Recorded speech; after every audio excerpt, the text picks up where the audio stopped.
Hello, everyone. Welcome back to a show of New Hampshire Citizens for Progress.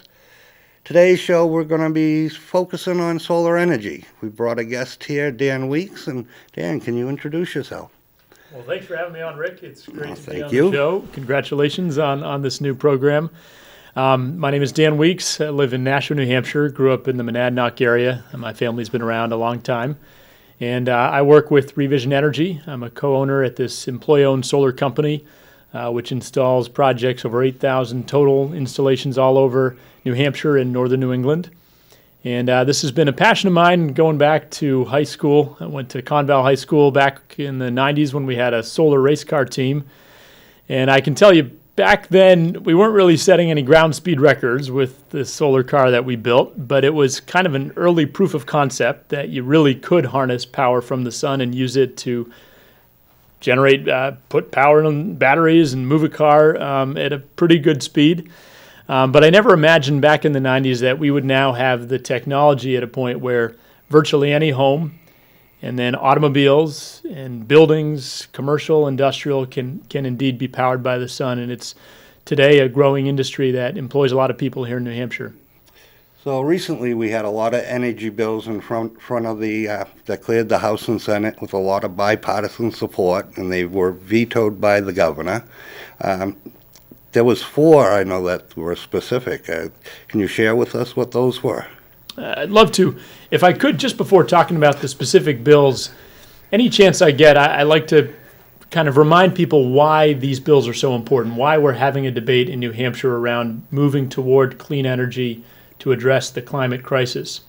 The best science we have out of University of New Hampshire and other institutions is that on the path we're on in New Hampshire, with the amount of fossil fuels that we burn coming out of our tailpipes in our cars and our smokestacks in power plants and other places, with the amount that we're burning today, we're going to see warming in New Hampshire of 12 degrees Fahrenheit by the end of this century.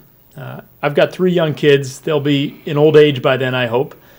But if we see that kind of warming, the pace that we're on today, we can kiss our moose population goodbye. We've already lost half our moose in this state because of warming winter temperatures, so those ticks don't die off like they used to, and they literally bleed the moose to death. We can kiss our maple trees goodbye and the maple syrup. That's part of my family heritage and our heritage as a state. We used to be most maple syrup came from New England. Now most of it is coming from Canada up north. We can kiss our coastal properties goodbye. We've got about $4.5 billion worth of property value in the New Hampshire seacoast that's threatened by rising seas. And the list goes on and on. Public health, over 100 lives lost every year because of respiratory ailments from the carbon pollution we put out into the air. So on and on, we are facing what actually is a crisis and will become even more so in the years ahead as my kids get older.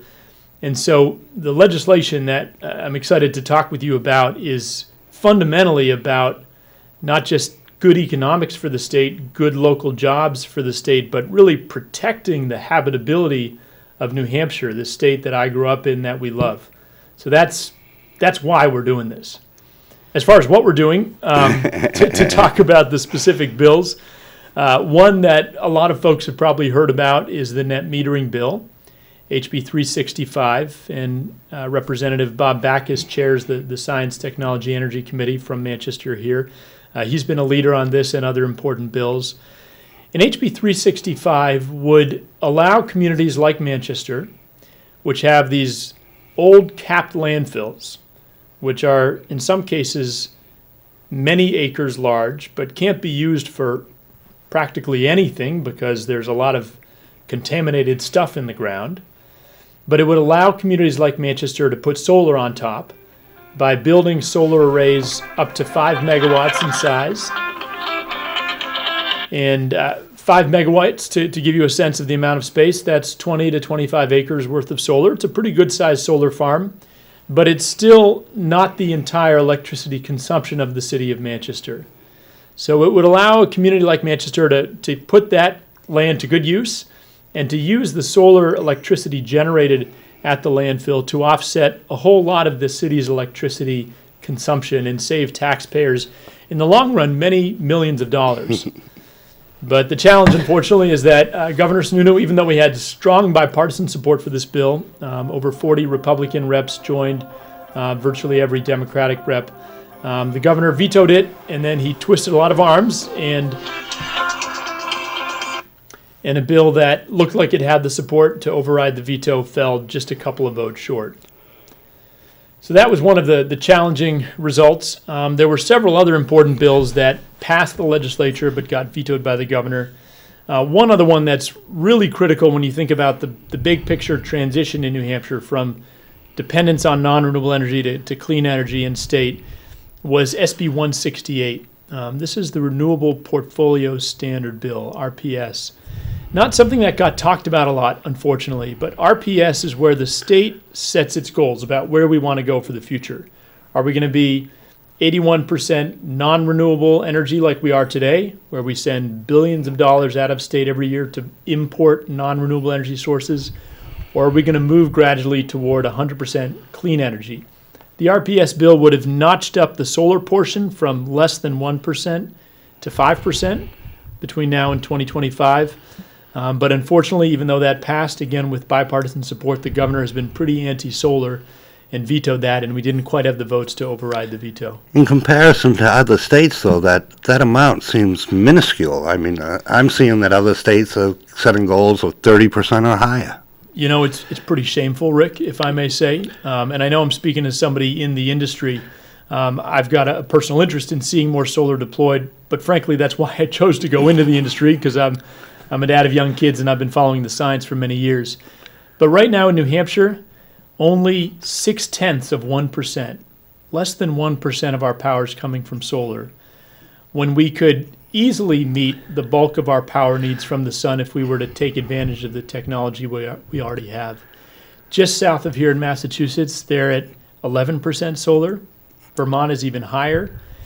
And that means in those states, many thousands of solar industry jobs, not jobs out of state, but local, good-paying, family wage jobs, and billions of dollars of private investment in the economy. And we just haven't seen that in New Hampshire because, unfortunately, our governor has refused to allow this clean energy transition. Yeah, I was really disappointed because we had proposed using the dump, as you mentioned, and the amount of power that would have been produced there would have been in excess of 30% of Manchester's needs of electrical used by the city, which would have freed up money to be used in other areas. I mean, last budget cycle, we almost had rolling closures on the fire departments here.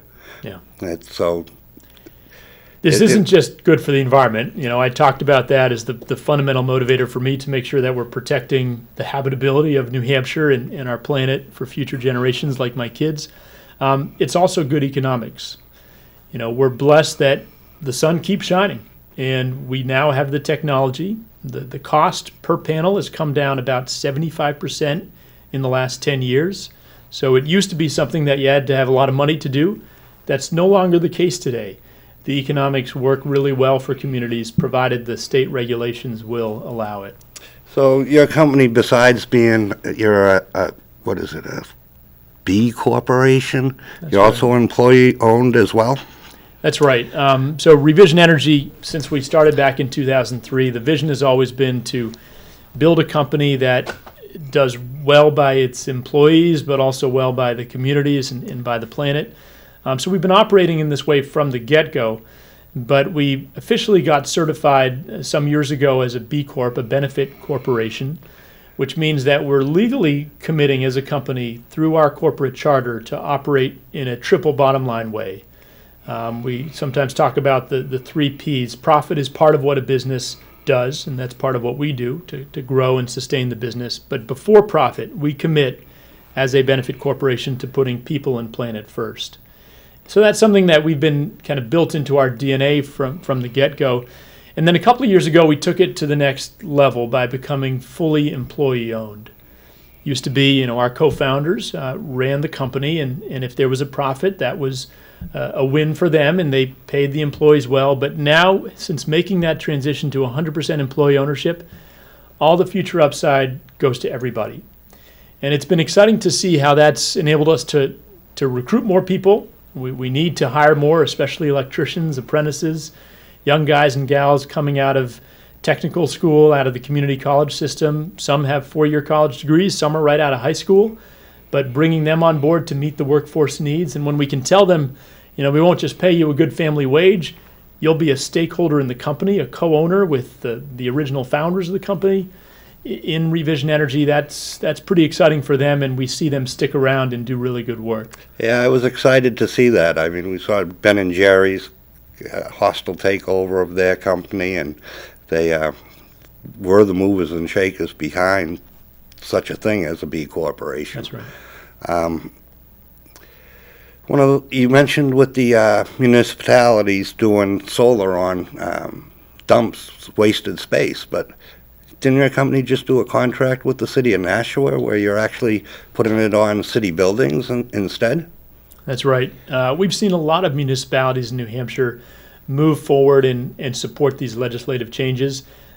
Several dozen, in fact, have been exploring solar, and many of them made their voices heard in Concord to try and get this net metering bill, HB 365, through. Nashua is one that's been very outspoken in trying to make the clean energy transition happen. Mayor Jim Donchis there has made it a high priority. And we're very excited, although it's not at the scale that we need to see on the Manchester landfill and the old Nashua landfill and others. They did move forward recently with solar on a handful of city rooftops, a couple of city buildings that are just soaking up the sunlight every day and spending a bit more to cool their buildings down because of the sun that hits their roof. We're now going to harness that solar energy. And so we're in the process of building those systems. They'll be completed this fall and will be turned online by the end of this year. And that too will save Nashua taxpayers, which is where I live, a good deal of money over the lifetime of that array and significantly reduce the city's carbon emissions. Sweet. The citizens, the homeowners, they're capable. I mean, they're not going to have to worry about the net metering limitations to be able to add solar to their properties that they own. And one of the biggest things is the initial cost. How's the rebate or the financing system, and what's available for just a person that owns a house to be able to participate in this? That's a great question. And I get that a lot because more and more folks are saying they want to take action individually, kind of vote with their own dollars, even if their elected representatives aren't voting the right way to make the systemic changes we need. Individuals can certainly vote with their dollars by putting solar on their roof and doing other efficiency and clean technologies. And to answer your question, for a typical New Hampshire home, they're going to be spending between $150 and $250 a month on electricity today without any solar. If they wanted to offset 100% of their consumption of that electricity bill with solar, they would need between 20 and 30, 35 panels, again, depending on what their current consumption is. Most homes have enough roof space to do that and more. And provided that roof gets a good bit of sunlight, so it's not too shaded, it's facing more south than north, east-west can also work, then the chances are they can meet all their electricity need with solar. If you pay upfront, there is that upfront cost. For a typical home, when you take the federal tax credit, 30% off the system cost, the cost for a typical home in New Hampshire is anywhere from $15,000 to $25,000. It's a good chunk of change. However, a lot of folks choose to finance that project. So essentially, you're swapping your monthly Eversource bill for a monthly solar loan payment and not spending any more money on the short term. And then once you've paid it off, say a 10-year loan payment, you then are generating free power for the next 30 plus years. The panels come with a 25-year warranty, so you're going to get at least a couple more decades of virtually free power. You'll pay your monthly customer charge to Eversource for the right to use the poles and wires as kind of your backup battery, but you'll significantly reduce or eliminate your electric bill for many years to come, while even more importantly, significantly reducing that carbon footprint, which is, again, doing so much damage to the state. So for people that live in a rural area and they don't have the proper roof space, they might be able to do an array on their property if they have sufficient property? We see a lot of families doing these ground-mounted solar arrays as well. All you need is a fairly small patch of land with, again, good exposure to the sun, not too shaded, and you can put those 20 panels on the ground and generate. Usually you can generate a little more power from the ground because we get the orientation just right, perfectly south, get the right pitch, instead of being a little constrained by the roof type that you have. But both options work pretty well. I did take training in solar design and installation. But being a union electrician, that was an area that I was concerned about, so I took the training in it. And I thought I knew a bit about it. I heard this term, solar garden, and I was, what is that? What is a solar garden? That's a term sometimes used to describe a ground-mounted solar array. So we, think of it as a garden for vegetables. Well, there's a garden for electricity, which you can put right alongside those vegetables. We're doing actually solar for a number of organic farms in southern New Hampshire as a nice example of this. But basically, gardening the sun, harnessing the sun with a ground-mounted solar array, and we're seeing more gradual move toward community solar in New Hampshire. The regulations haven't really made this possible until now, but we're seeing some breakthroughs where, in the case of these organic farms in the Monadnock area, one of them can serve as the host and can share that power, can build a larger array than what they need for their own electricity consumption, and then share that power with a bunch of other farms or homes or other participants who are buying electricity somewhere else in that utility service territory and offset those bills remotely. Yeah, I was just thinking Mike from Clean Energy New Hampshire. I was Mike reading Bierman? a recent article by him that one of the bills that did get passed that didn't get it gives the ability for us to do community electrical. Yeah, municipal aggregation. There's a good article written by Henry Herndon at the Clean Energy NH recently on this. This is a bill that did get through. Most of them were vetoed, unfortunately, but one or two did make it through, which will gradually help to open this up. And municipal aggregation is a pretty exciting opportunity. This was really spearheaded by the city of Lebanon. A former PUC commissioner and former state senator Clifton Belo was a key driver behind this. And what this will allow communities to do, and we've seen a lot of communities in other parts of the country and even abroad in countries like Germany, basically set up their own competing nonprofit municipal utility, where City of Lebanon happens to have a bunch of public land, city land, adjacent to their little airport up there. It's mostly forested now, but fun fact, if you cut trees on an acre of forest and fill that acre with solar, your carbon offset is actually between 50 and 100 times what those trees accomplished. Trees are wonderful. They sequester carbon, but a field of solar will get you 50 to 100 times as much environmental benefit because it's feeding clean electricity into the grid. So the city of Lebanon is looking to do that on several acres of land that they have and to provide a chunk of the community with solar power through this new municipal aggregation law, which will create a lot of good opportunities for New Hampshire communities. So the communities are becoming independent, like community electrical suppliers for their community is what's taking place? So they're not pulling up the poles and wires. They're continuing to work with the utility on the distribution of the power. But they can now, and we'll see how this law gets implemented. It's still early days, but the principle here behind municipal aggregation is that the municipality, the town or city itself, can be a power generator. And they would, of course, compensate the utilities for maintaining the poles and wires, but they would be able to provide that power to homes and businesses within their city or town lines at a lower rate than what is currently available through the utility. So in regards to a residential, and they're able to use the grid somewhat like a battery. When they're not using the power that's being generated by their solar array, that's being provided to the utilities or to the electrical distribution for other people to use. And then when they need it, they're pulling off of it. Is there any point that they would actually put more power into the grid than they used and that they'd be paid for that? That's a great question, Rick. So I can use my home as an example. We've got a 10 kilowatt solar array on our roof, close to 30 panels. And on a day like today, which happens to be a nice sunny day as we're sitting here, Our home will produce roughly 3 times the amount of power that we'll actually use in the home today. So we'll send those remaining kilowatt hours out over the existing poles and wires to our neighbors on either side, Linda and Karen. And so if they're doing their laundry or running the dishwasher, they'll be using the solar off of our roof. And every time we export a kilowatt hour, we get a credit. And then if it's raining tomorrow or next week, any point within the month, we can use that excess generation to offset times when, again, those solar panels aren't putting out as much power as we need. And we designed our array, those 10 kilowatts or close to 30 panels, to meet our annual consumption needs for the home, the basic electronics in the home, the lights, et cetera, but also to account for our electric cars. We want to be able to drive on sunshine as well and save those trips to the gas station.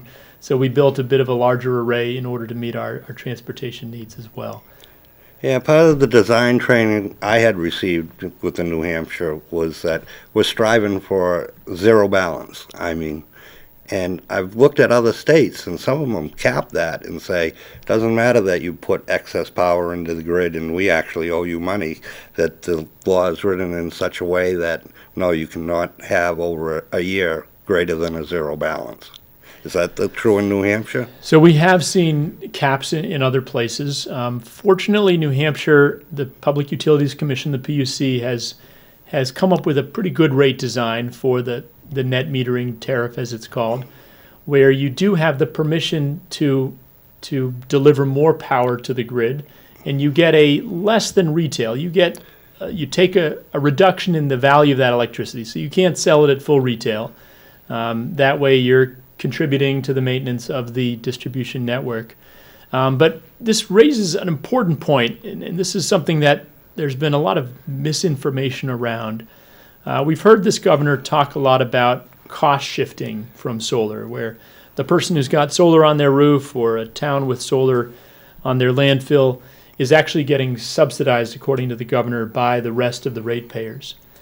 And I'm afraid to say there's just no data to support that. The New Hampshire Public Utilities Commission has studied this, and they found that no cost shifting has been occurring in New Hampshire. Other PUCs in other states that have more solar deployed have actually found that the opposite is true, that there is a reverse cost shift where, because that solar electricity is being delivered to the grid at the same times that the grid experiences peak demand for electricity, namely hot summer afternoons when everybody's got the AC cranking, so the whole system, the whole network requires more power than at any other point. Because you have solar feeding electricity from thousands of different sources in this local distributed energy generation design, because it's delivering that power at the time that the system needs it the most, our reliance on the most expensive and also the dirtiest power plants, these so-called peaker power plants, which are sending power sometimes hundreds of miles and losing between 30 and 50% of that electricity in heat loss along the transmission network as it goes.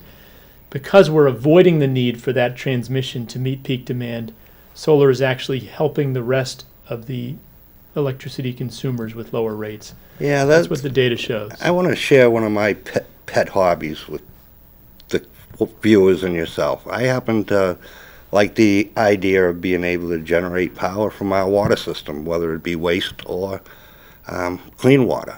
And there's a company out there taking the excess pressure from these systems, and rather than letting it go into the environment to maintain the proper delivery pressure of the water supply or the wastewater, where gravity is involved, they take that excess pressure and actually turn a turbine. And micro turbines. So I presented that at the water department recently at the last monthly meeting, and one of the things I observed during that monthly meeting is the Manchester Water Department has a generator in case of loss of power, that we have a functioning water system. They only run that generator for maintenance purposes at a required time period because it costs too much for the fuel to be able to generate the power in a way that they would use it. It's cheaper for them to take it off the grid than the cost of energy. But what was being offered to the city of Manchester was, on peak supply, the power companies would actually pay them not only for the fuel they burn to produce that electricity, but they'd be making a profit from making that power available during the peak period. So it seems like that just really blows that idea that somehow people putting available power during a peak period just doesn't hold water. That's exactly right. And you're pointing to another important natural resource we have for clean renewable energy, which is hydro. We already get a portion of our renewables from hydro, including right out here on the Merrimack River, the Amoskeag Mill. We still have an operating turbine there, which goes back many decades and has been delivering quite a lot of power to the community. We need these resources. I like to think of it as pursuing energy independence. We're a self-reliant kind of state. We take pride in doing things ourselves, supporting ourselves. But for some reason, for decades now, we've been sending billions of dollars out of state every year. A lot of it actually goes abroad to places like Russia for the uranium for our nuclear plants, to Canada and across the country and parts of South America and the Middle East for oil and natural gas. We've been sending those billions out every year to import the very same energy sources that are now literally destroying the habitability of the place we love. We can, through water, through the sun, through wind. Let's not forget wind power as a major potential source of energy. Already neighboring states like Maine are harnessing it in a big way. We need to do the same here, not just onshore, where folks understandably have some concerns about the view, but way offshore, where we can site it 50 or 70 miles offshore and bring that power in. These resources are ready for the picking. We can keep all those energy dollars in state, add a lot of good local jobs. The estimates are if we made this clean energy transition in New Hampshire between now and 2050, we would add 16,000 permanent in-state jobs, good family wage jobs, while saving all those billions of dollars for our own economy. This is common sense stuff that Granite Staters get. Unfortunately, we need a governor to stop standing in the way. We're right at the very end of the show. We got a minute left, and I think on that note, a friend of mine's the Regional Business Development Officer for the IBEW. He used to be my business manager, and he used to be a fellow worker, electrician on the job. We voted for him to be he's my big union boss there. And Joe Casey is actually working on that project, the Cape Wind project down off the Cape. But what he's presenting, he represents this whole region, is the Gulf of Maine wind right off the Portsmouth Kittery area in itself has approximately 32,000 megawatts of power capable of being brought in. Or more, according to the Department of Energy. You could get more power off the Gulf of Maine than all 6 New England states use. It's incredible. Yeah, the total report between the Cape and Canada was sometime around a gigawatt, which would have been 10% of the total U.S. energy need. I mean, part of that infrastructure is the problem. In regards to the Gulf of Maine, right off those specific areas, Joe has to represent all the states, but being an electrician here, when we built Seabrook, we built for 2 plants. The high yard that exists there is for 2 plants. The transmission lines that were put there are for 2 plants. 32,000 megawatts. Seabrook at max capacity is only 1,500 megawatts. We have multiple Seabrooks sitting right in that region, and we have the existing infrastructure there, not only to replace Seabrook, but to add the same power as what Seabrook produces right into our grid. I know I put Joe on the spot because he's a regional development officer, and so he's going to support everybody equally. And thank you for watching our show. I hope you watch us next week. And next week, October 3rd, that's going to be with New Hampshire GSOP. They got a ballot on the Manchester elections in regards to including a high school student on the school committee. I'm not exactly sure how they plan to work that out or what it is, so let's figure it out together. Take care and have a good one.